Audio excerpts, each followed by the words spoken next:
The Sleeping Beauty.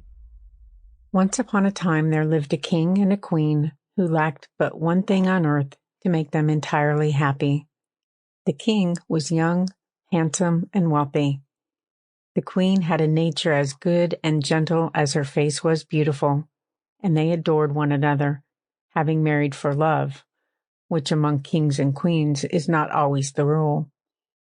Moreover, they reigned over a kingdom at peace, and their people were devoted to them. What more, then, could they possibly want? Well, they wanted one thing very badly, and the lack of it grieved them more than words can tell. They had no child. Vows, pilgrimages, all were tried, yet for a long while nothing came of it all, and the poor queen especially was in despair. At last, however, to her own and her husband's inexpressible joy, she gave birth to a daughter. As soon as the palace guns announced this event, the whole nation went wild with delight. Flags waved everywhere.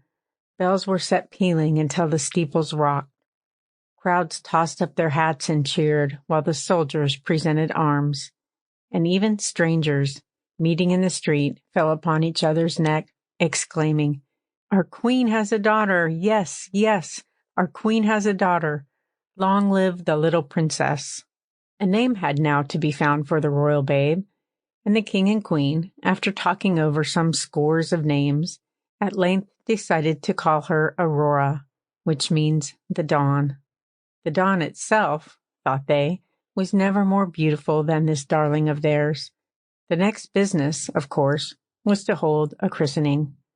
They agreed that it must be a magnificent one, and as a first step they invited all the fairies they could find in the land to be godmothers to the Princess Aurora, that each one of them might bring her a gift, as was the custom with fairies in those days, and so she might have all the perfections imaginable. After making long inquiries, for I should tell you that all this happened not so many 100 years ago, when fairies were already growing somewhat scarce, they found 7. But this again pleased them, because 7 is a lucky number. After the ceremonies of the christening, while the trumpeters sounded their fanfares and the guns boomed out again from the great tower, all the company returned to the royal palace to find a great feast arrayed. Seats of honor had been set for the 7 fairy godmothers, and before each was laid a dish of honor, with a dish cover of solid gold, and beside the dish a spoon, a knife, and a fork, all of pure gold, and all set with diamonds and rubies. But just as they were seating themselves at table, to the dismay of everyone there appeared in the doorway an old crone, dressed in black and leaning on a crutched stick. Her chin and her hooked nose almost met together, like a pair of nutcrackers, for she had very few teeth remaining. But between them she growled to the guests in a terrible voice, "I am the fairy Uglyane. Pray, where are your king's manners, that I have not been invited?" She had, in fact, been overlooked, and this was not surprising, because she lived at the far end of the country, in a lonely tower set around by the forest. For 50 years she had never come out of this tower, and everyone believed her to be dead or enchanted. That, you must know, is the commonest way the fairies have of ending. They lock themselves up in a tower or within a hollow oak and are never seen again. The king, though she chose to accuse his manners, was in fact the politest of men. He hurried to express his regrets, led her to table with his own hand, and ordered a dish to be set for her. But with the best will in the world, he could not give her a dish cover such as the others had, because 7 only had been made for the 7 invited fairies. The old crone received his excuses very ungraciously, while accepting a seat. It was plain that she had taken deep offense. One of the younger fairies, Hippolyta by name, who sat by, overheard her mumbling threats between her teeth, and fearing she might bestow some unlucky gift upon the little princess, went as soon as she rose from the table and hid herself close by the cradle, behind the tapestry, that she might have the last word and undo, so far as she could, what evil the fairy Uglyane might have in her mind. She had scarcely concealed herself before the other fairies began to advance, one by one, to bestow their gifts on the princess. The youngest promised her that she should be the most beautiful creature in the world. The next, that she should have the wit of an angel. The third, a marvelous grace in all her ways. The fourth, that she should dance to perfection. The fifth, that she should sing like a nightingale. The sixth, that she should play exquisitely on all instruments of music. Now came the turn of the old fairy Uglyane. Her head nodded with spite and old age together, as she bent over the cradle and shook her crutched staff above the head of the pretty babe, who slept on sweetly, too young and too innocent as yet to dream of any such thing as mischief in this world. "This is my gift to you, Princess Aurora," announced the hag, still in her creaking voice that shook as spitefully as her body. "I promise that one day you shall pierce your hand with a spindle, and on that day you shall surely die." At these terrible words, the poor queen fell back fainting into her husband's arms. A trembling seized the whole court. The ladies were in tears, and the younger lords and knights were calling out to seize and burn the wicked witch, when the young fairy stepped forth from behind the tapestry, and passing by Uglyane, who stood scornful in the midst of this outcry, she thus addressed their majesties. "Take comfort, O king and queen. Your daughter shall not die thus. It is true, I have not the power wholly to undo what this elder sister of mine has done. The princess must indeed pierce her hand with the spindle, but instead of dying, she shall only fall into a deep slumber that shall last for many, many years, at the end of which a king's son shall come and awake her. Whenever this misfortune happens to your little Aurora, do not doubt that I, the fairy Hippolyta, her godmother, shall get news of it and come at once to render what help I may."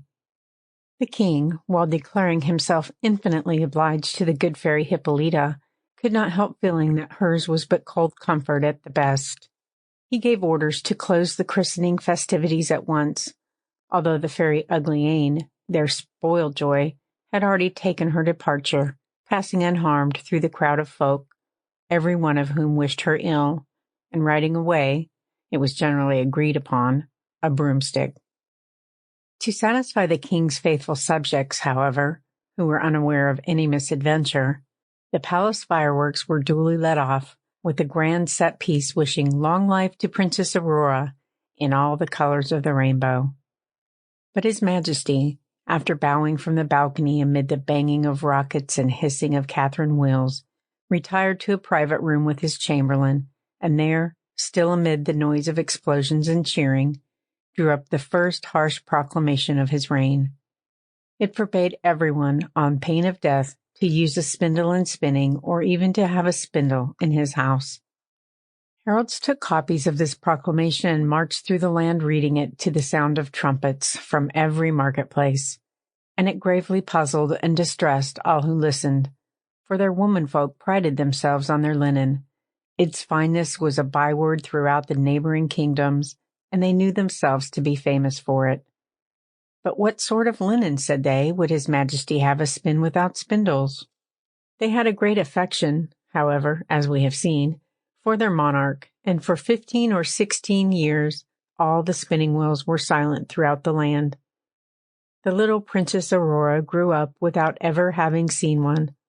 But one day, the king and queen being absent at one of their country houses, she gave her governess the slip, and running at will through the palace and upstairs from one chamber to another, she came at length to a turret with a winding staircase, from the top of which a strange whirring sound attracted her and seemed to invite her to climb.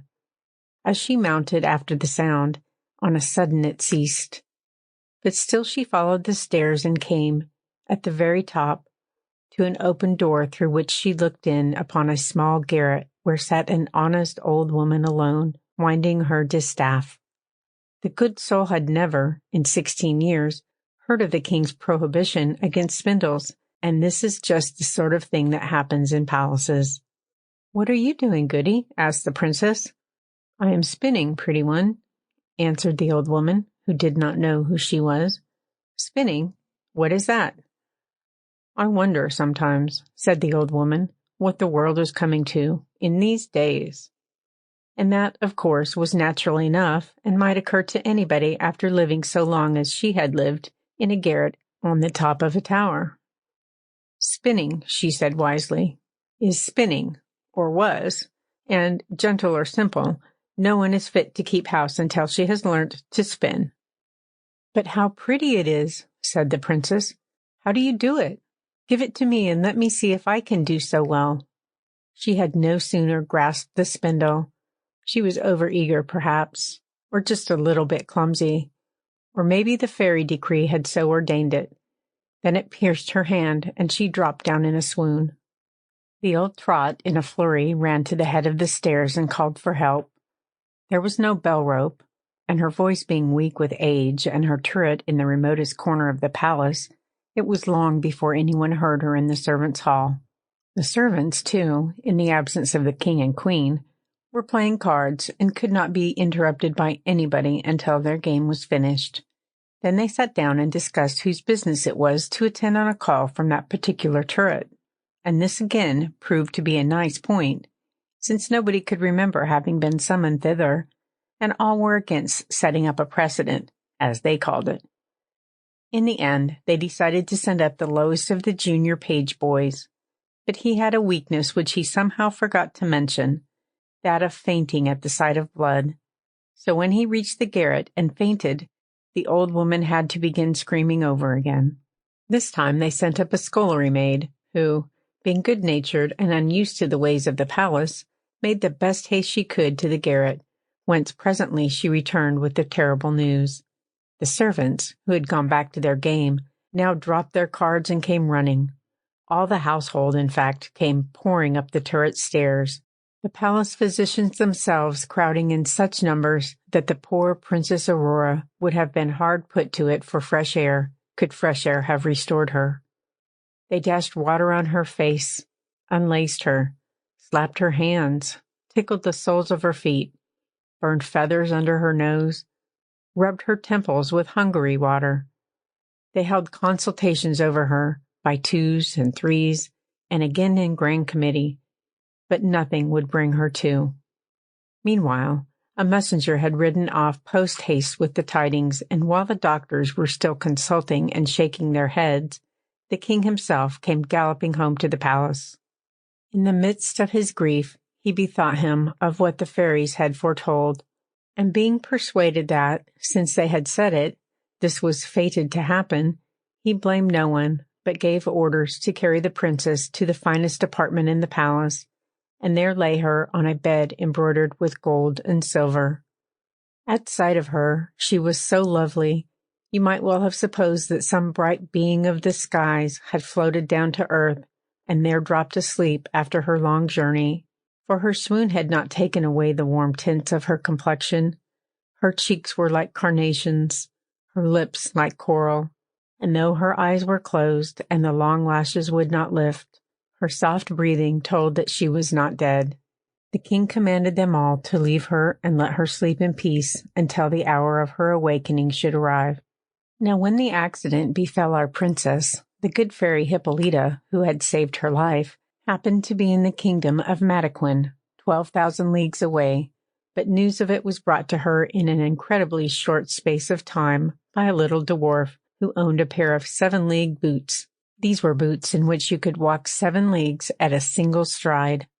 She set off at once to the help of her beloved goddaughter, and behold, in an hour this good fairy arrived at the palace in a fiery chariot drawn by dragons. Our king met her and handed her down from the chariot. She approved of all that he had done, but, greatly foreseeing as she was, she bethought her that, as all mortals perish within 100 years or so, when the time came for the princess to awake, she would be distressed at finding herself orphaned and alone in this old castle. So this is what she did. She touched with her wand everything and everybody in the palace. The king, the queen, the ministers and privy councillors, the archbishop, who was the grand almoner, the bishops and the minor clergy, the maids of honor, ladies of the bedchamber, governesses, gentlemen in waiting, equerries, heralds, physicians, officers, masters of the household, cooks, scullions, lackeys, guards, Switzers, pages, footmen. She touched the princess's tutors and the court professors in the midst of their deep studies. She touched likewise all the horses in the stables with the grooms, the huge mastiffs in the yard, even Tiny, the princess's little pet dog, and Fluff, her black and white cat, that lay coiled on a cushion by her bedside. The instant the fairy Hippolyta touched them all, they fell asleep, not to awake until the same moment as their mistress, that all might be ready to wait on her when she needed them. The very spits at the fire went to sleep, loaded as they were with partridges and pheasants, and the fire went to sleep too. All this was done in a moment. The fairies were never long about their business in those days. But it so happened that one of the king's counselors, the minister of marine, his office dated from a previous reign when the kingdom had hoped to conquer and acquire a seaboard, had overslept himself that morning and came late to the palace without any knowledge of what had befallen. He felt no great fear that his unpunctuality would be remarked, the king, as he supposed, being absent in the country. Nevertheless, he took the precaution of letting himself in by a small postern door, and so missed being observed by the fairy and touched by her wand. Entering his office, and perceiving that his under-secretary, usually so brisk, and all his clerks rested their heads on their desks in attitudes of sleep, he drew the conclusion that something had happened, for he was an excellent judge of natural slumber. The farther he penetrated into the palace, the stronger his suspicions became. He withdrew on tiptoe. Though by nature and habit a lazy man, he was capable of sudden decision, and returning to his home, he caused notices to be posted up, forbidding anyone to approach the castle, the inmates of which were suffering from an Eastern but temporary affliction known as the sleeping sickness.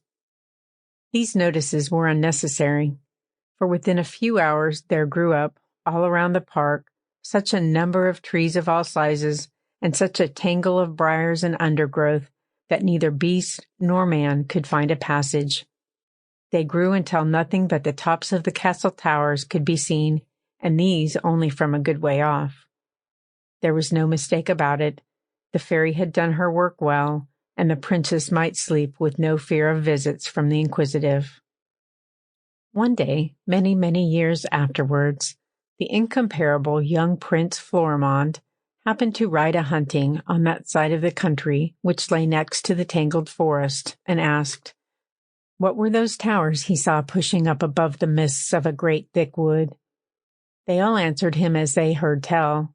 Some said it was an old castle haunted by ghosts. Others, that all the wizards and witches of the country met there to keep Sabbath. The most general opinion was that an ogre dwelt there, and that he carried off thither all the children he could catch, to eat them at his ease. No one could follow him, for he alone knew how to find passage through the briars and brambles. The prince could not tell which to believe of all these informants, for all gave their versions with equal confidence, as commonly happens with those who talk on matters of which they can know nothing for certain.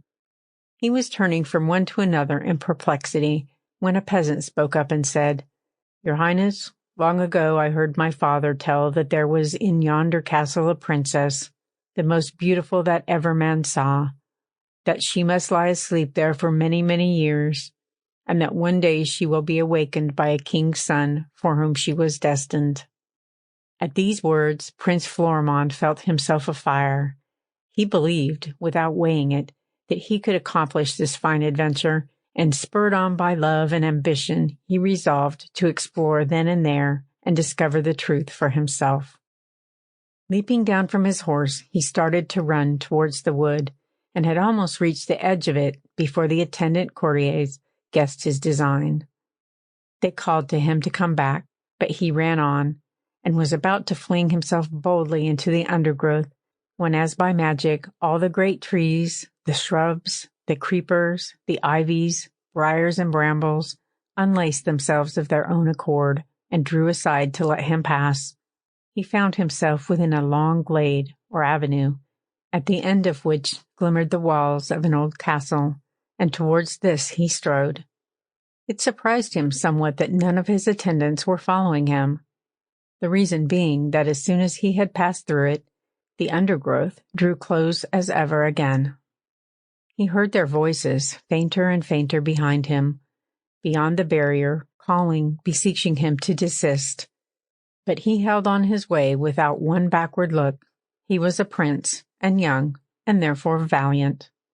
He came to the castle, and pushing aside the ivies that hung like a curtain over the gateway, entered a wide outer court and stood still for a moment, holding his breath, while his eyes traveled over a scene that might well have frozen them with terror.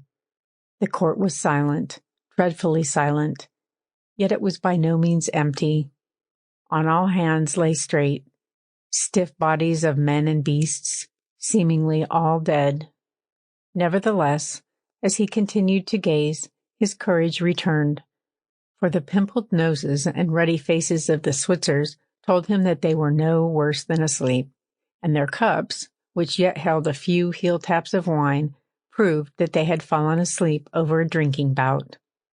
He stepped by them and passed across a second great court paved with marble. He mounted a broad flight of marble steps leading to the main doorway. He entered a guard room just within the doorway, where the guards stood in rank with shouldered muskets, every man of them asleep and snoring his best. He made his way through a number of rooms filled with ladies and gentlemen, some standing, others sitting, but all asleep. He drew aside a heavy purple curtain and once more held his breath, for he was looking into the great hall of state where, at a long table, sat and slumbered the king with his council. The Lord Chancellor slept in the act of dipping pen into inkpot, the Archbishop in the act of taking snuff, and between the spectacles on the Archbishop's nose and the spectacles on the Lord Chancellor's, a spider had spun a beautiful web. Prince Florimond tiptoed very carefully past these august sleepers, leaving the hall by another door, came to the foot of the grand staircase. Up this, too, he went, wandered along a corridor to his right, and stopping by hazard at one of the many doors, opened it and looked into a bathroom lined with mirrors and having in its midst, sunk in the floor, a huge round basin of whitest porcelain, wherein a spring of water bubbled deliciously.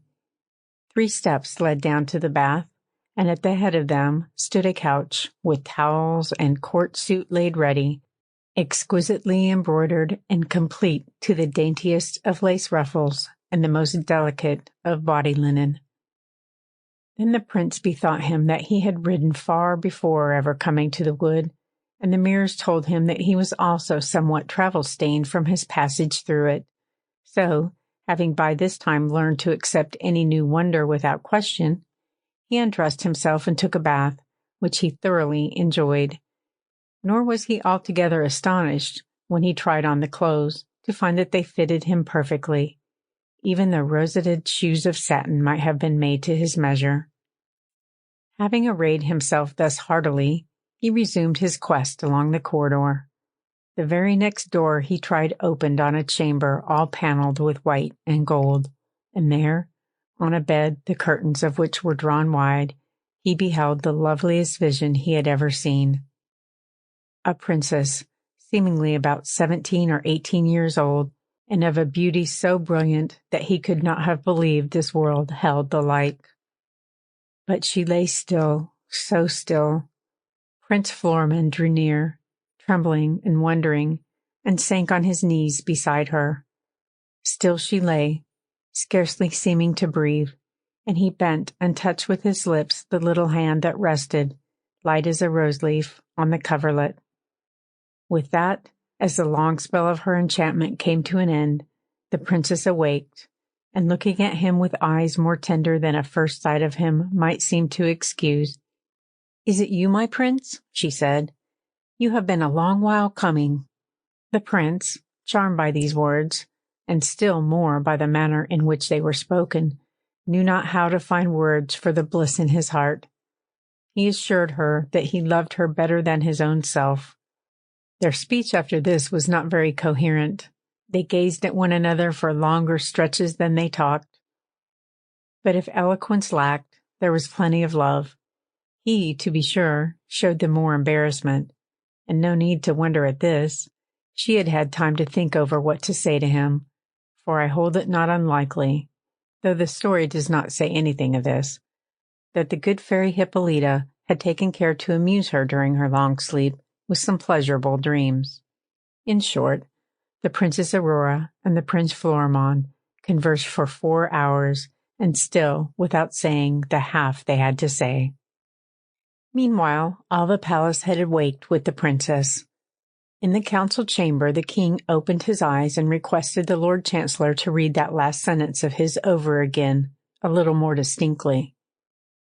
The Lord Chancellor, dipping his quill into the dry ink-pot, asked the Archbishop in a whisper how many T's there were in regrettable.